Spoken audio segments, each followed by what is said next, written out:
Bonjour, donc nous démarrons le webinaire. Donc bonjour à toutes les personnes qui se connectent pour nous suivre pendant une quarantaine de minutes. Et donc aujourd'hui, on va adresser la problématique du numérique au service des pathologies respiratoires chroniques, en particulier l'asthme et la BPCO. Donc, pour intervenir aujourd'hui sur cette thématique, nous serons plusieurs intervenants.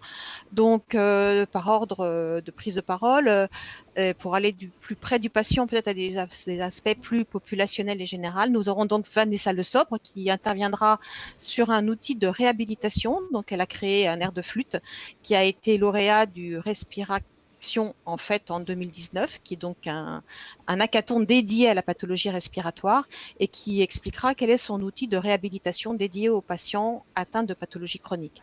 Ensuite, Denise Camp, qui est DG de l'Amiro Technologies et qui a mis en place en fait Pneumotel, qui est une solution de télémédecine dédiée aussi à la patient chronique respiratoire.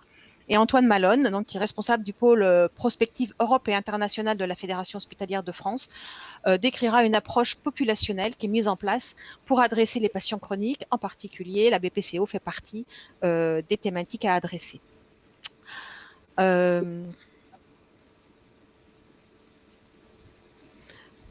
Donc voilà un petit peu ce qu'on fait. Alors sachez que vous pouvez à tout moment poser des questions qui seront reprises à la fin. Donc à chacun des intervenants, vous le faites par chat sur la partie droite de votre écran. Et donc nous, on peut ensuite, les questions seront prises au fur et à mesure de l'avancée du webinaire. Et donc on se gardera un moment d'interaction et de questions-réponses pour ces questions à la fin de notre webinaire. Dans un premier temps, nous, en tant que au niveau de CareInsight, on a un observatoire, on suit un certain nombre de données sur certaines thématiques fortes liées en particulier au numérique et certaines pathologies qui ont un vrai sens par rapport à la mise en place des outils numériques. Et donc, dans le cadre de la journée nationale sur l'asthme, on a zoomé sur et mis à jour toutes ces données autour de l'asthme et de la BPCO, de ces pathologies respiratoires chroniques. Donc, juste pour dire et partager avec vous le fait qu'on est face à deux pathologies qui sont graves, qui sont fréquentes, qui sont assez invalidantes. Donc, l'asthme, si on fait un zoom, c'est 4 millions de personnes, donc 400 000 qui sont atteintes d'un asthme sévère, avec 900 décès par an, plutôt des femmes, 60%, 40% d'hommes. Ce sont des pathologies qui, l'asthme concrétise à peu près 60 000 hospitalisations par an. Et vous voyez que le coût en 2004 a été à peu près de 1,5 milliard. La BPCO, c'est une pathologie aussi fortement répandue, puisqu'on pense que c'est 3,5 millions de personnes. Là, on est sur des gens plus âgés, de 45 ans. 80% des cas, par contre, sont liés au tabac. Donc, c'est clairement une pathologie qui est liée aux habitudes de vie et particulièrement au fait de fumer. Et là, on a 18 000 décès par an. On a 100 000 à 160 000 hospitalisations de la BPC liées à des exacerbations de la pathologie en 2015. Le coût, vous voyez, de la pathologie est autour de 3,5 milliards en 2001 et évalué à 4 000 € par personne. Les projections aujourd'hui pensent qu'en 2030, en fait, ça sera la 4e cause de mortalité. Sachez que tous ces chiffres, vous les retrouvez détaillés dans notre veille, puisqu'aujourd'hui, nous allons publier tout un observatoire de ces données avec les liens en référence par rapport à ces chiffres. Alors, c'est des pathologies finalement très différentes. L'asthme, c'est la pathologie chronique la plus fréquente chez l'enfant. Donc, par exemple, c'est la première cause d'absentéisme scolaire. Et quand on fait des études au niveau des écoles, c'est plus de 10% des enfants qui sont touchés par la pathologie asthmatique sous une forme ou sous une autre. Et autant globalement, les hospitalisations de l'asthme n'augmentent pas. Par contre, elles augmentent chez les enfants et elles atteignent près de 40 000 séjours par an. La BPCO, on est chez une pathologie de l'adulte, du fumeur, donc ce sont des gens de plus de 45 ans qui sont souvent sous-diagnostiqués, parce qu'au début c'est une petite apnée qui va se majorer petit à petit, mais qui devient une priorité de santé, puisqu'en fait elle a été mise c'est un des parcours des soins prioritaires dans le plan de Ma Santé 2022. Et dernièrement, la HAS a publié un certain nombre d'outils pour aider à outiller et à anticiper les diagnostics de BPCO. Et donc, vous retrouverez le guide du parcours de soins, des messages pour pouvoir aider et améliorer la pertinence de la prise en charge et aussi des indicateurs pour suivre les parcours des patients. Alors, face à ces deux pathologies chroniques et d'autres pathologies que j'avais mis en fait sur la première diapo, mais donc il y a d'autres pathologies comme la mucoviscidose, comme la fibrose. Enfin, on voit bien que les deux grandes pathologies, c'est l'asthme et c'est la BPCO, mais d'autres pathologies existent. On voit que le numérique finalement est adapté et est un outil qui est pertinent, enfin une solution, des outils qui sont pertinents pour la prise en charge de ces pathologies respiratoires chroniques.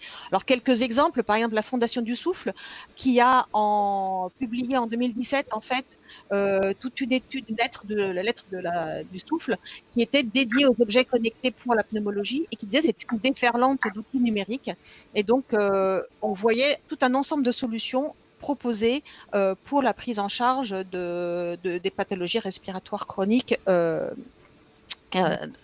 adultes ou enfants. Le Respiration, j'en parlais tout à l'heure, puisque Vanessa en parlera, en fait, a été primé dans ce hackathon qui est dédié aux pathologies respiratoires, qui a été créé en 2016 et donc qui se répète régulièrement et qui permet l'émergence de solutions numériques dédiées à la prise en charge des pathologies, des patients chroniques respiratoires. Les études cliniques vont dans le même sens, alors c'en est une parmi d'autres, mais qui a montré en fait que si on utilisait des inhalateurs connectés, on avait une meilleure prise en charge des patients. Des solutions là, alors parmi d'autres, mais pas Efficasme et Mekio, qui sont des solutions dédiées à la prise en charge des enfants sur des pathologies chroniques, en particulier l'asthme avec Etiasme. Et vous voyez que l'intelligence artificielle aussi permet la détection de pathologies, de l'aggravation des pathologies. Et donc, c'est une étude des Technions qui documentait cet élément. Donc, on voit bien qu'il y a un vrai intérêt pour le numérique au service de ces pathologies chroniques. Et juste pour donner un exemple, c'est pas si simple et si évident. Le programme étape, donc qui est en fait de l'accompagnement, des solutions pour l'accompagnement des patients chroniques, en particulier en télésurveillance. Et donc la PPCO faisait partie de ces patients accompagnés et des nouveaux modes de financement qui sont mis en place. Et sur les 31 000 patients suivis dans le programme étape, il n'y en a que 428 qui étaient suivis pour insuffisance respiratoire sur le point d'étape présenté par le SNITEM en octobre 2019. Donc d'un côté, on voit que ces outils font sens, et de l'autre, on voit en fait que c'est pas encore acquis. Et d'où l'intérêt de partager avec nos interlocuteurs des solutions qui se mettent en place, des solutions en tout cas qui pointent leur nez, voire qui sont déjà bien établies, comme certaines solutions de télémédecine. Donc, je vais leur passer la parole sans plus tarder. Et donc, Vanessa, je vous laisse prendre la parole pour présenter votre solution de flûte connectée dans le cadre de la réhabilitation pour les patients chroniques. Merci Béatrice. Bonjour à tous. Donc, je suis Vanessa Le Sobre, je suis cofondatrice d'un air de flûte, qui est une solution dédiée à améliorer le souffle des insuffisants respiratoires. Alors, avant de vous présenter un air de flûte, je voudrais revenir sur un chiffre que vous avez présenté, Béatrice, c'est les 3,5 millions de patients. Ce sont des patients qui regroupent donc la BPCO, et on a aussi des patients asthmatiques sévères, muco, etc. Donc ça, ce sont ce qu'on appelle des pathologies chroniques. Les pathologies chroniques, ce sont des pathologies que l'on ne peut pas guérir, donc on va jouer surtout sur l'amélioration de la symptomatologie. Et donc, on va avoir plusieurs solutions. Hein. Donc, les médicaments, ça, tout le monde le sait, le connaît. On a l'oxygénothérapie. Et puis, ce qu'on connaît moins, c'est la réhabilitation respiratoire. Et c'est très important. Pourquoi? Parce que pour pouvoir améliorer son souffle, il va falloir travailler ses muscles respiratoires, et notamment son diaphragme. Et nous, avec un air de flûte, ben, c'est ce qu'on va proposer grâce à un instrument. Alors, il existe 4 façons de faire la réhabilitation respiratoire. Le sport, la rééducation respiratoire grâce à un kinésithérapeute en cabinet, la méditation, la respiration profonde, donc ça c'est un acte personnel, il va falloir s'engager davantage, et puis la kinésithérapie instrumentale qui existe. Alors je vais vous montrer un objet, ce qui existe actuellement sur le marché, c'est ce genre de petites choses, c'est-à-dire on va souffler dans des tubes et puis faire monter des.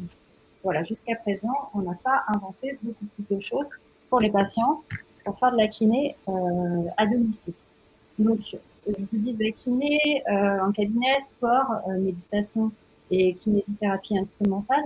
Et ben, tout ceci, malheureusement, on n'a que 10% des patients actuellement qui font de la réhabilitation respiratoire. Et quand on les interroge, la plupart du temps, le gros problème, c'est lié à l'effort. L'effort que les patients doivent mettre pour faire de la kinésithérapie à domicile via des outils pas très amusants, mais aussi aller dans un cabinet. Il faut savoir que les cabinets de rééducation sont pas tous accessibles. On a des patients qui vivent un peu dans des zones avec un désert médical. Donc nous, on veut apporter une solution à domicile et une solution ambulatoire. Alors un air de flûte, donc, c'est une solution, voilà, je vous présente une des flûtes, un des prototypes, c'est deux pour l'instant. Voilà. Donc c'est une solution qui se veut ludique pour améliorer l'observance. Et grâce à cette flûte, eh bien, on va pouvoir faire des mesures de la capacité respiratoire des patients. Donc c'est l'initialisation. Donc c'est une flûte qui est connectée à des jeux vidéo. Donc on va au départ initialiser sa flûte en prenant ses constantes respiratoires. Les constantes respiratoires vont être calculées et les difficultés du jeu vont être adaptées à la pathologie, au degré de gravité en fait de la pathologie du patient. Donc c'est vraiment une solution personnalisée. Au-delà de ça, on va créer des jeux vraiment qui reproduisent la kinésithérapie qui est faite avec un kinésithérapeute. Donc on crée pour ça des jeux avec des séquences vraiment qui reproduisent le schéma de kinésithérapie classique. Et on a le soutien pour cela de kinésithérapeutes et de médecins. Grâce à la flûte, on va également pouvoir faire un suivi. Donc les données seront collectées sur l'application mobile, donc elles sont personnelles, le patient les conserve, elles ne sont pas du tout partagées, mais s'il le souhaite, il peut faire l'acte de partage, c'est-à-dire il pourra diffuser l'information au médecin qui le suit, par exemple. Voilà. Pour améliorer en fait sa motivation. L'idée, c'est qu'en fait le médecin derrière puisse lui faire un feedback de son exercice et lui dire là, il va falloir peut-être augmenter la durée du jeu ou la raccourcir, ou la fréquence, augmenter la fréquence, etc. Voilà. Donc, on a vraiment quelque chose, une solution à la carte. Voilà, donc on a créé une petite démonstration pour vous montrer à quoi ça pouvait ressembler. Pour l'instant, on est en projet, donc vous disiez Béatrice, on n'a toujours pas de start-up.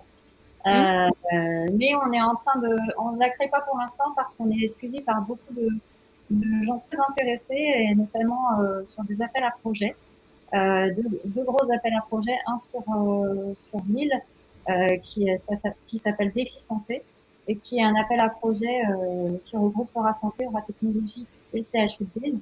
Et là, tout récemment, on est sur un appel à projet qui s'appelle Coalition Innovation en Santé et qui est dédié aux solutions pour Covid. Parce que l'idée, c'est aussi de désengorger les cabinets de kinésithérapie et puis les hôpitaux pour faire sa rééducation à domicile.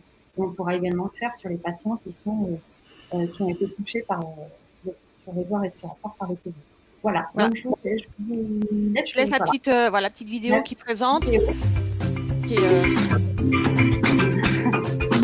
Voilà, tout à fait. Vous voyez là, c'est Maxime en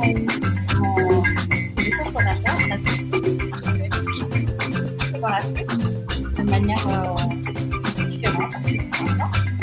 On a le petit personnage qui avance, qui doit éviter des obstacles. Voilà. Et nous sommes sur Ulule actuellement, donc si vous voulez nous aider à lancer le projet, vous pouvez vous rendre sur la plateforme Ulule et contribuer à ce beau projet. Voilà. Et nous sommes aussi présents sur tous les réseaux sociaux. Vous pouvez nous trouver partout, ou presque. Donc aujourd'hui, en fait, le patient peut se faire sa réhabilitation de façon ludique. Je pense que ça doit plutôt amuser et plaire les personnes et être en lien avec soit son kiné, soit son médecin pour améliorer au fur et à mesure. Et c'est ce qui va être porté dans les projets sur lesquels vous vous candidatez. Et finalement, c'est une solution un peu innovante et alternative à des choses qui sont pas très sexy et qui font qu'aujourd'hui les gens ne font pas leur réhabilitation. C'est bien ce que vous avez comme message. Oui, et c'est le message qu'on a eu, c'était un message très fort qu'on a eu au Respiration. Parce que le risque d'interaction, c'est un hackathon où sont présents beaucoup de personnes qui nous aident à réfléchir hein, justement Mm. sur les questions, à les optimiser. Et on a eu beaucoup de patients dans notre équipe parce qu'ils étaient assez contents de voir une solution qui allait enfin les amuser. Parce que bon, dans le panorama actuel des outils de rééducation, voilà, ils trouvaient que c'était pas très amusant.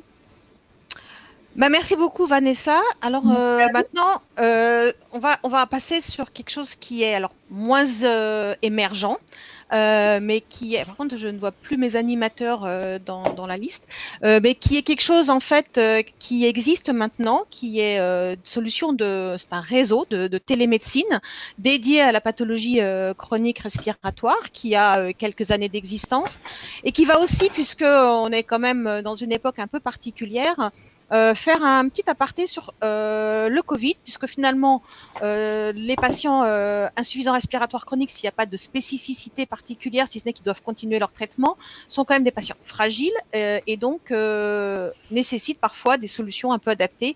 Et donc, Denis Camp pourra nous faire un petit aparté sur ce sujet-là. Donc, je vous passe la parole pour votre présentation. Hop, je, je mets en route le micro. Voilà, bonjour à tous. Voilà. Bonjour à tous, Denis Camps, responsable MIR France et responsable de la société Lamiro Ingénierie et Lamiro Technologie. Aujourd'hui, je vais vous présenter le réseau de télémédecine Pneumotel qui existe depuis une dizaine d'années. Dans le cadre du réseau de télémédecine Pneumotel, on a la société MIR. Pourquoi MIR? Parce que nous sommes l'agent.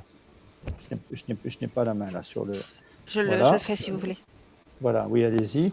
Voilà, nous sommes l'agent de la société MIR pour la France et l'Afrique. MIR qui est le leader de ce qu'on appelle la spirométrie de diagnostic.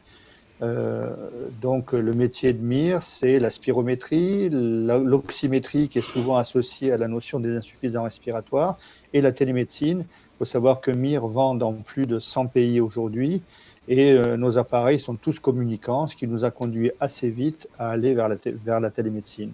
Donc notre métier, nos savoir-faire, notre métier, c'est le respiratoire. On va trouver toutes les grosses pathologies chroniques, la mucoviscidose, l'asthme, la BPCO, les fibroses, etc. Et très rapidement, en diffusant nos appareils, on a eu l'opportunité de travailler d'abord avec des CHU qui géraient les transplantés. Il faut savoir qu'un transplanté pulmonaire doit souffler tous les jours. Donc très rapidement, on nous a dit, eh ben, avec vos appareils, voilà, on les donne à nos patients, ils soufflent et ils nous envoient les données. À partir du moment où on a dit, eh ben, ils vous envoient les données par téléphone, etc., on a dit, ben, on fait de la télémédecine artisanale, donc faisons un réseau de télémédecine. Et donc, il y a maintenant une dizaine d'années, on a créé Pneumotel, qui est un service de télésurveillance, qui est un réseau d'une plateforme de télésurveillance respiratoire. Et à partir de Pneumotel, on a créé d'abord la télésurveillance à domicile, et ensuite, on a créé ce qu'on appelle la téléexpertise maintenant, entre autres le projet de la CNAM, où on a sur 3 départements équipé environ 400 médecins qui étaient validés par un pneumologue pour lesquels leurs tests étaient validés par un pneumologue. Si j'ai Donc bien voilà, compris, c'était la mise en place pour du dépistage de la BPCO chez le généraliste avec un spiromètre, et c'est là où l'expert intervenait grâce à votre réseau. C'est bien ça, hein? voilà, exactement. D'accord. Donc ça, c'est Pneumotel Diag. Hein, et Pneumotel Home Care, c'est le réseau de télésuivi, d'abord pour les transplanter avec un appareil qu'on appelle le Spirotel, et ensuite un objet connecté que l'on va voir maintenant, qui est le Spirobank Smart. Voilà, donc le Ah. réseau Pneumotel, qu'est-ce que c'est? C'est 950 patients aujourd'hui, dont il faut considérer que environ 150 patients supplémentaires sont arrivés depuis les 2 mois qui nous occupent, là, dans le cadre de la crise. On a environ 450 patients transplantés pulmonaires sur 6 centres. On a des patients mucos, 350 patients, et on a d'autres patients liés à des études INSERM en fibrose pulmonaire, asthme sévère, ou également sur la pollution. On a un projet pollution avec l'INSERM sur la région parisienne. Ça, c'est le projet Pneumotel. Il faut savoir que le projet Pneumotel, vous voyez en dessous toute une série de prestataires de soins à domicile. Pour la transplantation pulmonaire, les prestataires interviennent puisque le Spirotel est remboursé, est inscrit à la LPPR, et ce sont les prestataires de soins à domicile qui le distribuent. Voilà.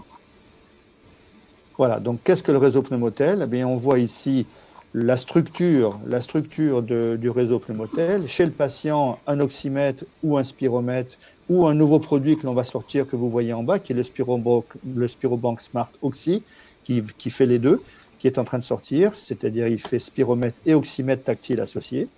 On a ensuite chez le patient son smartphone à travers lequel il va communiquer. On passe sur un réseau, sur un serveur, un hébergeur sécurisé automatiquement. Toutes les communications sont sécurisées, bien entendu. Et ensuite, avec le navigateur, avec n'importe quel navigateur, l'équipe médicale accède à toutes les données liées à ce patient et c'est quasiment en temps réel. Voilà, ça c'est juste un petit détail pour vous montrer ce que l'on peut obtenir rapidement, ce que l'équipe médicale peut voir. L'équipe médicale voit bien que, on voit, si on peut revenir une seconde, oui, si on peut revenir une seconde, voilà. Simplement, vous voyez que il y a un trend, une tendance que l'on peut avoir en règle générale ici sur 30 jours, mais qui ensuite peut être sur 6 mois, 3 mois, la durée que l'on veut. Et on voit, quand on va cliquer sur un petit bouton, sur un des boutons, sur une des dates, eh bien, on voit le test du patient avec sa courbe. On voit bien sa courbe, débit-volume, et on voit les 6 valeurs qui sont mesurées, qui sont largement suffisantes pour suivre un patient ou faire du dépistage. Merci. Voilà. Eh bien, l'intérêt et les points forts de notre produit pour les maladies chroniques, c'est d'abord un spiromètre très peu coûteux, parce que moins de 200 €, le Spirobank Smart. C'est un spiromètre, c'est un vrai spiromètre et non pas un PeakFlow, un appareil qui mesure 6 valeurs. On analyse les tendances sur plusieurs mois ou sur plusieurs jours, comme je l'ai dit. On peut associer cette application à un questionnaire santé. Et l'autre intérêt, c'est qu'on peut paramétrer des alertes. Et le médecin saisit des valeurs limites et des valeurs seuils. Et ensuite, il va être informé en cas d'alerte. Il va recevoir une alerte, soit sur son téléphone, soit sur son email. L'équipe médicale peut ensuite reprendre contact avec le patient. Donc ça, c'est pour le côté maladie chronique. Bien entendu, on s'est posé la question et on voit que ça a réagi, notre réseau réagit de manière positive par rapport au Covid-19. On s'aperçoit que on est tout à fait adéquat pour ce qu'on appelle le désengorgement des hôpitaux. Vous avez 50 à 60 000 patients respiratoires qui sont arrivés là malheureusement depuis quelques mois, qu'il va falloir suivre, sans compter que par exemple nos patients transplantés ou nos patients mucoviscidoses ne se déplacent plus à l'hôpital. Donc il va bien falloir les suivre à domicile, ce qu'on a commencé à faire, et d'où l'accélération de notre réseau. L'intérêt, c'est la télétransmission des données en sécurisé. C'est un outil de communication et en même temps un outil de visio, puisque Pneumotel permet d'avoir la vision sur le patient. Voilà, on a un support technique permanent pour le patient ou pour l'équipe médicale et on gère les alertes. On peut gérer des alertes multicentriques, c'est-à-dire à partir d'une seule personne qui lit les résultats, on peut gérer toute une série de centres. Ça, c'est pour le côté Covid. Je vais terminer en disant que notre projet est opérationnel depuis 10 ans. Ce n'est pas une étude, voilà, il fonctionne avec des transplantés, c'est ce qu'on peut appeler le haut de la criticité, n'est-ce pas? Et la transplantation pulmonaire, et depuis 10 ans, on n'a pas eu un souci particulier. On travaille avec des CHU, on travaille sur des études sur des centres de mucoviscidose, et on travaille sur des projets particuliers, comme par exemple le centre Aliatech, qui est un centre un laboratoire d'études allergènes, de produits allergènes, Aliatech, qui est à Strasbourg, qui est le seul centre allergène en France aujourd'hui. On travaille également avec un réseau respiratoire de coordination, Akirespi, qui gère plusieurs CRCM à Toulouse, à Bordeaux, à Limoges bientôt, voilà, et tout ça avec 1 ou 2 infirmières à bord. Voilà, je crois que j'ai été assez rapide, je pense. C'est parfait. Écoutez, un grand merci. Alors, moi, ce que je voulais juste, vous avez fait la preuve que les patients, en fait, d'abord que la télémédecine sur ces pathologies marche très bien.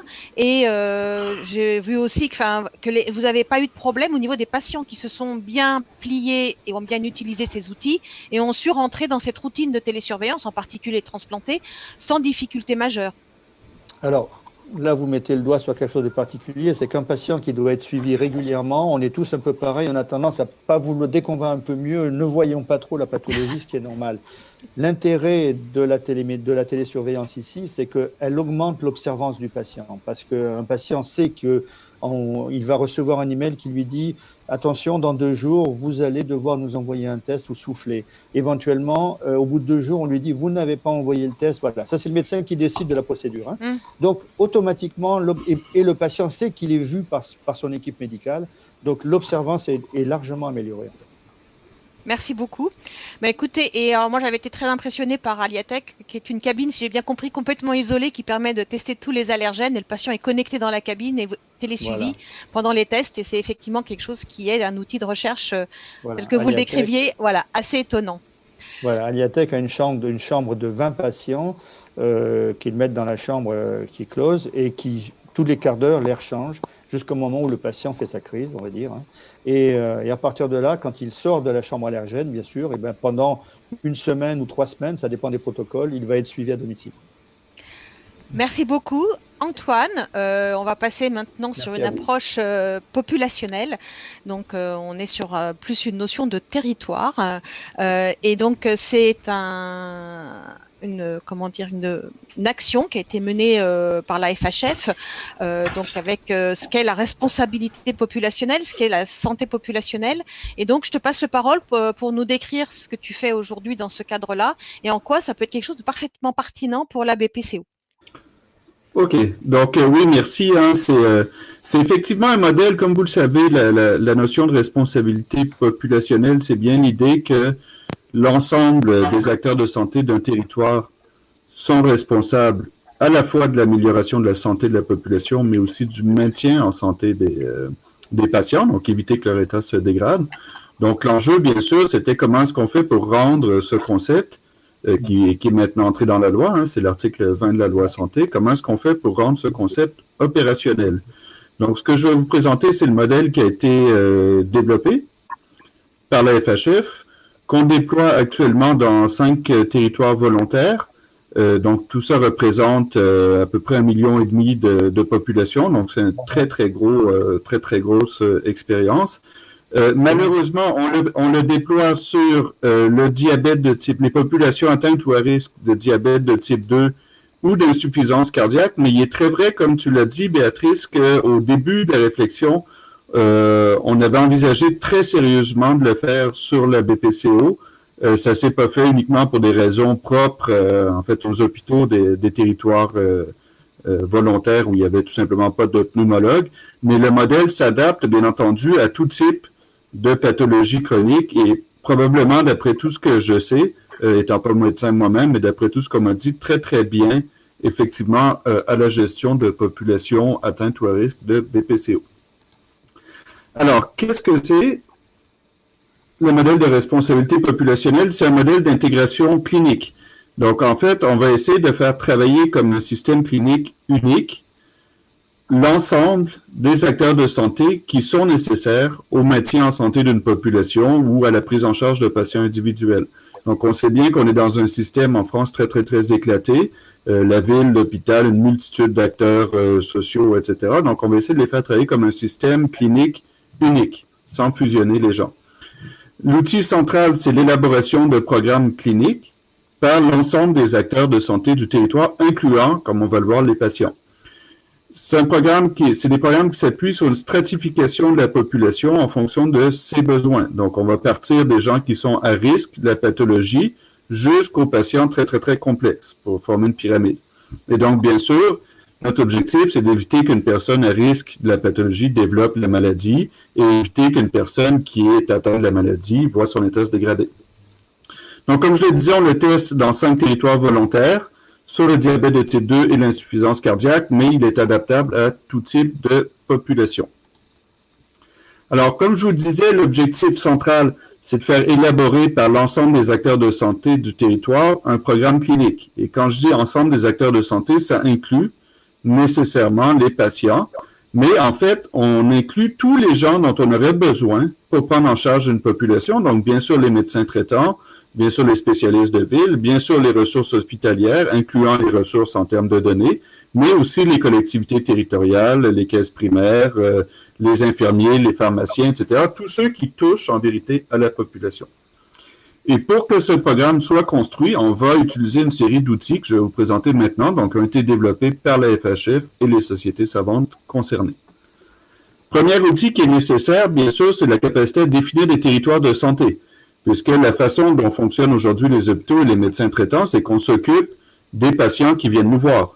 Alors que là, en vérité, on veut s'occuper d'une population, incluant ceux qui ne viennent pas à l'hôpital et qui devraient y venir, incluant ceux qui n'ont pas de médecin traitant, incluant ceux qui ne sont pas formellement malades. Donc, il faut être capable de définir une population. Donc, ça, c'est le premier outil qu'on a développé, et donc, qui est un outil où on va travailler sur l'ensemble des résidents de ce territoire. Pas uniquement les patients et pas uniquement la file active. Donc, une fois qu'on a nos territoires, là, vous avez à l'écran les 5 territoires volontaires. Donc, vous voyez que ça ne regroupe pas toujours forcément les limites départementales, mais on a 132 territoires de santé qui sont mutuellement exclusifs, puisqu'un même territoire ne peut pas être responsable. En fait, 2 territoires ne peuvent pas être responsables de la même personne. Premier outil. Une fois qu'on a nos territoires, on va chercher qui, parmi nos résidents du territoire, sont atteints ou à risque de la pathologie sur laquelle on travaille. Et donc, ça veut dire qu'il faut aller plus loin qu'uniquement les gens qui sont connus, mais bien essayer de trouver tous les résidents, peu importe où ils ont été soignés. Donc, par exemple, un habitant de Quimper peut tout à fait s'être fait soigner à Paris. Il n'en reste pas moins qu'il habite Quimper, et donc les acteurs de santé de Cornouailles sont responsables de son cas. Donc ça, c'est nécessaire de développer un certain nombre d'algorithmes assez pointus, donc ce qui a été fait par la FHF et ses partenaires, pour trouver les gens qui sont soit diabétiques, soit insuffisants cardiaques, et encore mieux, ceux qui sont à risque de développer la pathologie en fonction de critères médicaux. Et on s'intéresse bien à tous les résidents du territoire. Donc la méthodologie a été présentée dans plusieurs congrès, là on va la publier bientôt. C'est une méthodologie qui s'appuie quand même à la base sur le PMSI, donc on sait bien qu'on ne trouve pas tous les diabétiques, mais en revanche, par rapport aux chiffres en ALD, vous voyez en bas, pour l'insuffisance cardiaque, on en trouve beaucoup plus que l'assurance maladie, pour plein de raisons sur lesquelles on pourra revenir. Une fois qu'on a trouvé nos populations, ben en fait, on peut sortir toute une série d'indicateurs et de chiffres sur la population sur laquelle on travaille et bien sûr établir des données comparatives. Est-ce qu'il y a plus de diabétiques dans notre territoire qu'à côté? Est-ce qu'ils viennent souvent à l'hôpital, etc.? Est-ce qu'il y a beaucoup de gens qui sont amputés? Ça, on voit bien que dans le diabète, disons, l'amputation des membres inférieurs, c'est quand même un marqueur d'échec. On voit qu'il y en a quand même beaucoup qui sont amputés chaque année, etc. Et on peut établir des coûts. Est-ce que dans notre département ou notre territoire, est-ce que ça coûte plus cher? Donc, on peut faire des choses comme ça qui sont assez standards, mais quand même où on peut aller très, très loin dans l'analyse. Ce qui est vraiment intéressant, et ça, je pense que ceux qui travaillent sur le BPCO vont être assez familiers avec cette approche, c'est la capacité à partir de nos populations à stratifier nos populations pour en faire des profils cliniques. Donc, en gros, une personne qui est à risque de diabète, ça ressemble à quoi? Une personne qui a un diabète simple, ça ressemble à quoi? Et une personne qui a un diabète très, très, très compliqué, ça ressemble à quoi? Et surtout, combien de ces gens-là habitent dans mon territoire? Puisqu'en fait, on va adapter notre offre aux besoins de chaque strate pour éviter que les gens montent. Donc là, je vous ai mis la stratification pour le diabète de type 2 pour la France entière, mais bien sûr, pour la BPCO, où je pense que plusieurs stades, c'est quelque chose qui est assez facilement concevable. Ça demande une expertise médicale pointue, mais c'est pas impossible, au contraire. Et donc, l'intérêt là, ici, c'est de développer des profils cliniques qui vont être utilisés, en fait, par l'ensemble des acteurs de santé du territoire pour leur permettre de reconnaître ce type de patient et de lui appliquer, bien sûr, l'état de l'art. Donc, une fois qu'on a notre pyramide, pour chaque niveau de la pyramide, pour chaque profil clinique, on a des algorithmes de prise en charge, donc autrement dit, ce que nous dit la science médicale aujourd'hui sur ce qu'il faut faire pour éviter que l'état d'un tel ou tel type de patient se détériore. Et donc, à chaque strate de la pyramide correspond un profil clinique, correspondent des logigrammes de prise en charge qui sont développés avec les sociétés savantes. Et ça, le but de ces logigrammes, c'est vraiment de simplifier à la fois la prise en charge au quotidien, donc donner au médecin traitant toutes les informations dont il a besoin pour bien suivre un patient de la strate 2 de diabète. Mais après, ça sert aussi à élaborer des actions et notre programme clinique, comme on va le voir. Et donc, la pyramide permet de calibrer les ressources en fonction des besoins. Je vous ai donné un exemple ici dans le Douaisis. Donc, on parle là de la surveillance du pied, mais on peut imaginer la même chose pour la BPCO.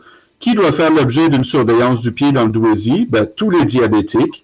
Donc, autrement dit, ceux des strates 1, 2, 3, 4. Ça fait presque 8000 personnes. Après, qui doit faire et comment on fait pour reconnaître les strates? Ben, vous l'avez à côté.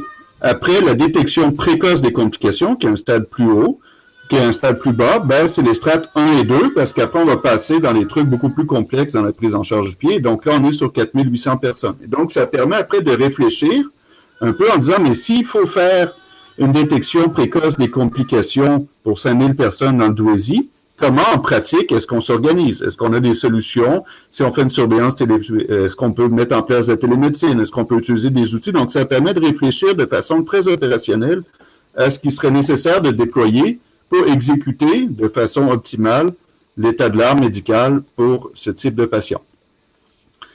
Et enfin, ben, comment ça se fait? C'est dans ces réunions que vous voyez ici, c'est dans les réunions cliniques où on assemble tous les acteurs de santé d'un territoire. On utilise une méthode qui a été développée par l'Institut national d'excellence en santé du Québec et on les fait travailler à partir des données de population, à partir des algorithmes de prise en charge et surtout à partir de leur quotidien de professionnels de santé du territoire. C'est des réunions où il y a environ 30 à 40 personnes qui participent. On ne peut pas avoir plus. Et donc, là, tout ça a été fait dans les derniers mois. Environ 70% d'acteurs de ville présents, ce qui est normal, puisqu'on va travailler sur une base populationnelle.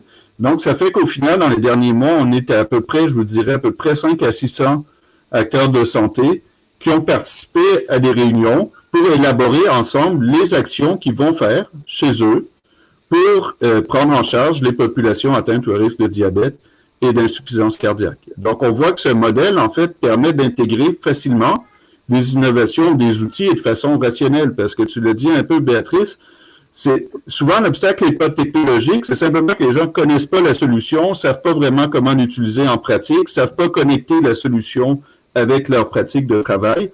Là, avec ce modèle de réunion clinique et de stratification, on donne un cadre où c'est facile de déployer des innovations en cohérence.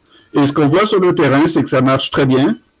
Les participants sont contents, ils reviennent, ils nous demandent s'ils peuvent venir avec leurs collègues. Et une des raisons pour ça, c'est que vraiment on retourne au cœur de métier des professionnels de santé, ce sont des réunions cliniques. Donc, on parle vraiment de qu'est-ce qu'on fait pour tel type de patient, c'est quoi l'état de l'art médical, ça, comment est-ce qu'on s'organise pour le faire, etc. Donc, les gens apprécient vraiment ce modèle. Donc, voilà un peu pour cette présentation rapide et bien sûr à votre disposition. Mes questions. Voilà, Antoine, moi juste, tu m'avais dit que clairement c'était quelque chose qui était très adapté à la BPCO, que c'était même une des pathologies qui avait été envisagée au départ, et qu'aujourd'hui tu as même des professionnels de santé qui étaient revenus vers toi pour te dire que la BPCO était tout à fait adaptée.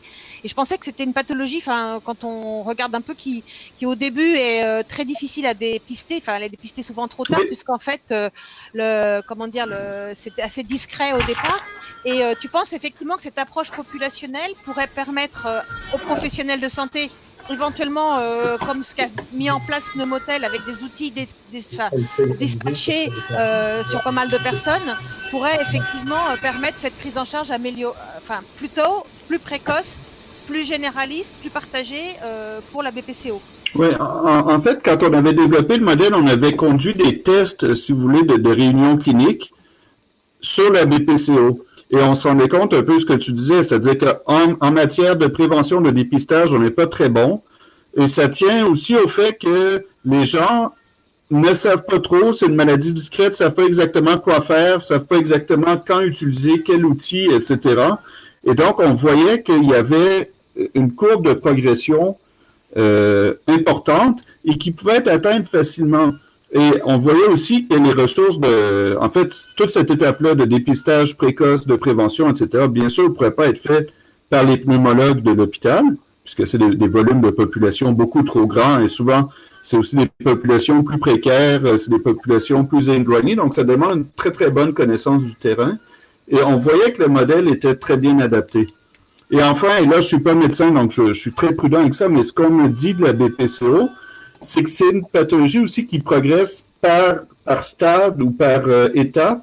Et donc, conceptuellement, ça se prête bien à une stratification de la population. Donc, on sait quand une personne est au début, qu'est-ce qu'il faudrait faire pour éviter que son état se dégrade trop vite, etc. Donc, ça, c'est. Alors que l'insuffisance cardiaque, techniquement, c'est très difficile. En fait, on a fait le plus difficile en prenant l'insuffisance cardiaque, du point de vue médical. Le BPCO, d'après tout ce qu'on me dit, serait probablement plus facile à stratifier et à concevoir là, comme modèle par rapport à l'insuffisance cardiaque. Donc, la première question, c'était concernant Pneumotel. Comment les médecins sont-ils rémunérés pour la télésurveillance ou la téléexpertise? Donc, Denis Camp, à vous le micro. Voilà. Bon, vous m'entendez là? Oui, oui, tout à fait. Pour la téléexpertise, c'est particulier puisqu'il y a un protocole CNAM qui permet de rémunérer ça, puisque l'expert touche 12 € et le généraliste qui envoie son test touche et le généraliste qui envoie son test touche 4 €. Ça, c'est la rémunération CNAM, le protocole. Par contre, pour la télésurveillance, on est sur des systèmes de subvention, des systèmes de partenariat avec les prestataires, quelquefois avec les ARS, quelquefois. Aujourd'hui, la télésurveillance n'est pas prise en charge en tant que telle. On m'a demandé de nous inscrire sur le projet ETAP, parce que justement, apparemment, ETAP peut fournir un mode de financement. Et aujourd'hui, on a de nombreux CRCM, des centres mucoviscidoses, qui souhaitent s'accrocher à Pneumotel et qui ne le peuvent pas, qui sont en train de chercher des moyens, sachant que on peut aller jusqu'à 5-6 € par mois et par patient. C'est pas un abonnement très cher. Donc, trouver 60 €, 80 € dans l'année, ça semble pas énorme. Mais voilà, il y a plusieurs centaines de patients et aujourd'hui, il n'y a pas de financement. Donc, il faut les trouver. Pour l'instant, c'est de l'inventivité. Ouais, donc on est sur vous avez réussi tout de même à vivre pendant pas mal d'années malgré l'absence de modèle financier solide par rapport à la télésurveillance. Donc, ce qui fait la preuve de l'intérêt pour les patients au-delà des difficultés, on va dire, financières, organisationnelles et tout ça. Mais il reste à trouver les solutions pour que ça se pérennise et que ça rentre complètement dans des organisations solides, quoi. Oui, il y a des équipes médicales qui ont fait de très gros efforts pour justement pouvoir s'accrocher au réseau et qui voulaient à tout prix y être et qui y sont aujourd'hui. Mais quelquefois, le projet met 2 ans à se lancer. 2 ans, vous vous rendez compte? Voilà, pour l'instant, c'est vraiment pas au point, hein. On peut le dire. Ben voilà, ben écoutez, ça, on espère que ça soit les programmes étapes ou les articles 51, ça va apporter en tout cas des ouvertures ou des solutions par rapport à ces éléments de rémunération. Est-ce qu'il y a des évaluations d'impact des actions? Est-ce que les acteurs avec qui vous avez travaillé, Denis Camp, ont pu mesurer soit des diminutions d'hospitalisation grâce à la télésurveillance ou des coûts évités ou des autres mesures?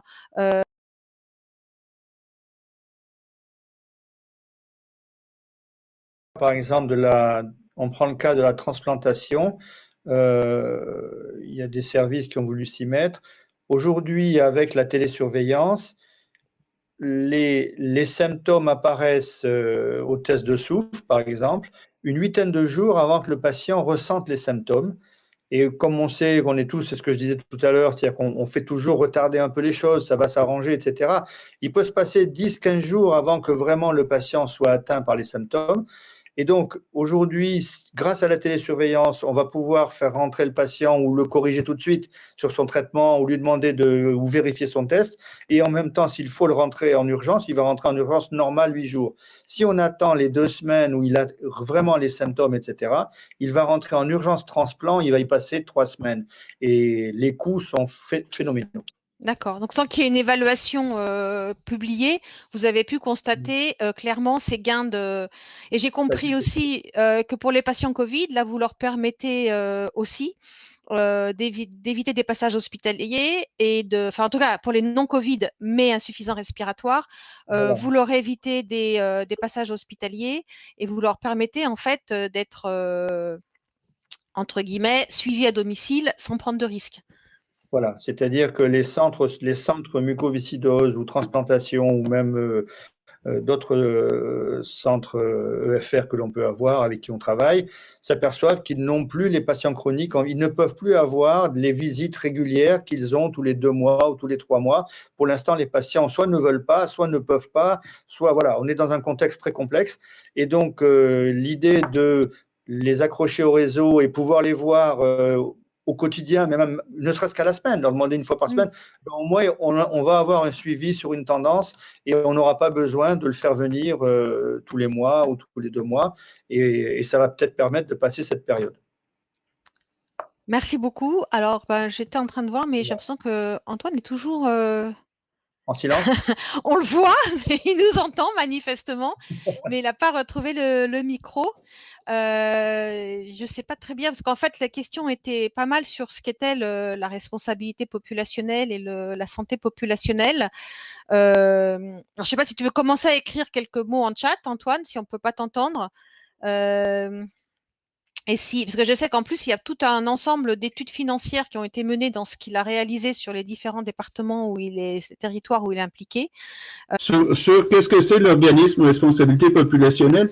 En fait, l'expérimentation et le modèle a été développé par la FHF, mais c'est très important, en fait, que le projet appartienne à tous les participants, incluant, bien sûr, les acteurs libéraux. Donc, le logo que vous voyez, Responsabilité populationnelle, territoire pionnier, c'est un logo qui a été développé et adopté par l'ensemble des acteurs de santé des 5 territoires. Donc, ils ont voté pour adopter ce logo qui leur appartient. Et donc, on souhaite bien sûr faire enlever territoire pionnier au fur et à mesure qu'on étend le modèle. Mais l'idée, c'était bien d'avoir un logo qui représente tout le monde. Donc, en pratique, d'un point de vue juridique, si vous voulez, l'expérimentation est pilotée à la FHF. Nous, on centralise, donc on élabore les outils, donc on a vu, de stratification avec les sociétés savantes, les données. Sur le terrain, c'est chaque fois des organisations ad hoc qui sont créées, donc qui rassemblent la ville et l'hôpital. Donc, souvent, c'est des binômes CPTS, GHT, auxquels s'ajoute, et ça fournit un support juridique. Et après, ça fonctionne comme ça. Est-ce qu'il y a eu des évaluations? L'autre question sur les évaluations des coûts. La première chose pour faire des évaluations, c'est qu'il faut avoir ce qu'on appelle un baseline. C'est-à-dire, il faut savoir d'où on part. Ça, pour le moment, le baseline n'existait pas. Donc, ce qu'on a fait là, parce qu'en fait, il n'y avait pas d'analyse populationnelle à ce niveau-là. Donc, en fait, on n'avait aucune... On peut dire combien les amputations ont coûté à l'hôpital de Troyes, mais en fait, c'est pas tellement ça qui nous intéresse. Ce qui nous intéresse, c'est de savoir les habitants de l'Aube, qu'est-ce qui leur est arrivé et combien ça a coûté, sachant que les habitants de l'Aube peuvent aussi aller se faire soigner dans le département à côté. Donc là, on est capable d'établir ce point de départ, et une fois qu'on a les programmes cliniques, on peut évaluer, bien sûr, l'évolution. Est-ce qu'il y a moins de gens qui sont venus aux urgences? Est-ce qu'il y a moins de gens? Puisqu'on va être capable d'identifier les patients qui sont inclus dans nos programmes. Donc, normalement, je pense pas qu'il y aura une augmentation des coûts. Je pense que dans les premières années, on va être à peu près stable parce qu'en fait, on va faire rentrer beaucoup de gens dans le système qui auraient dû avoir un contact avec leur médecin avant, qui auraient dû être hospitalisés. Quand on commence à mener des campagnes de prévention et de dépistage assez agressives dans des quartiers plus difficiles, on trouve beaucoup de gens dans des états déplorables. Et ces gens-là, il faut les faire rentrer à l'hôpital tout de suite. Donc, il y a tout ce stock, si on veut, à écluser d'abord. Mais ces gens-là seraient venus à l'hôpital tôt ou tard. C'est-à-dire que si on les attrape pas aujourd'hui, ils seraient venus à l'hôpital l'année prochaine dans un état encore plus désastreux. Ou alors ils seraient morts. Donc, en fait, il y a cet aspect-là. Il faut d'abord être capable de définir notre population. Donc, dans l'Aube, c'est quoi la population potentielle qu'on vise? Combien de gens sont effectivement inclus dans le programme? Donc, ça veut dire que leur médecin traitant leur a demandé, ou une infirmière, est-ce que ça vous intéresse le programme diabète? Est-ce que vous souhaitez participer? On les inclut et après on peut les suivre comme ça. Donc, l'évaluation, en fait, est quand même nettement plus facile que dans un système actuel où les populations ne sont pas vraiment définies, on ne sait pas vraiment d'où viennent les coûts, on ne sait pas ce qui est exécuté, etc. Donc, ça nous permet de le faire, oui. Mais on est capable de sortir, effectivement, dès aujourd'hui, des données assez précises sur les coûts d'hospitalisation, les recours au système, tout à fait. Et c'est quelque chose d'ailleurs que les acteurs de terrain apprécient parce que c'est très rare qu'on leur donne accès à autant d'informations aussi détaillées sur ce qui se passe chez eux. Donc, c'est un des outils qu'on utilise. Bah, merci beaucoup. Moi, j'avais été frappée, tu m'avais dit, par la présence et l'enthousiasme des acteurs de territoire que tu décrivais par rapport à cette démarche qui, au début, pouvait paraître un peu théorique ou un peu complexe. Je crois que ça vient du Canada, entre autres. Hein. Ben, le concept a été inventé au Québec, ça c'est clair. Mais bien sûr, on l'a adapté à la France. Mais ça, c'est quelque chose, moi, ce qui me... Comment dire, ça ne m'étonne pas, mais c'est remarquable. Le niveau d'enthousiasme, quand je parle des réunions cliniques, ce sont des choses assez lourdes qui se passent après les journées de travail, des réunions de 3 heures assez pointues où on entre dans le détail d'un algorithme de prise en charge du diabète et compagnie. Et en fait, les gens reviennent, ils demandent s'ils peuvent venir avec leurs collègues, et ainsi de suite. Et ça, c'est quand même maintenir une dynamique sur 8 mois avec 10 à 12 réunions de 3 heures qui se passent le soir, où les gens ne sont pas indemnisés, ça montre que le modèle est quand même assez puissant. C'est-à-dire ça touche quelque chose de profond chez les acteurs de santé. On n'a eu aucune difficulté. C'était une des inquiétudes, bien sûr, opérationnelles. Est-ce qu'on va être capable de mobiliser les acteurs de ville pour venir dans ce programme-là? Et en fait, nulle part, il n'y a pas eu aucune difficulté. C'est-à-dire la difficulté, c'était plus de refuser des gens dans les réunions, parce qu'il y avait tout simplement plus de place ou c'est pas possible, plutôt que dans des marchés pour remplir la salle. Donc ça, c'est aussi quelque chose je trouve d'intéressant dans le caractère opérationnel du modèle. C'est vrai que le terme n'est pas beau, mais une fois que les gens comprennent, ça va très vite. C'est-à-dire la courbe d'apprentissage est vraiment, c'est pas une courbe graduelle. Une fois que les gens ont compris le système, ça va comme ça. Très, très rapide. C'est assez impressionnant. En tout cas, on voit que la télémédecine et santé populationnelle sont quand même des éléments qui changent vraiment la donne sur les territoires et que après les objets connectés aussi. Mais écoutez, il me reste vraiment à vous remercier d'avoir été là. Messieurs et madame les intervenants et tous ceux qui nous écoutent. Vous trouverez en fait tous les indicateurs, chiffres partagés, données partagées et le contenu du webinaire sur notre veille Santec. Donc n'hésitez pas à nous contacter si vous souhaitez y accéder ou à y accéder si vous êtes déjà impliqué, abonné. Et écoutez, en vous remerciant encore et en vous donnant rendez-vous pour notre prochain webinaire. Et je vous souhaite une très bonne après-midi.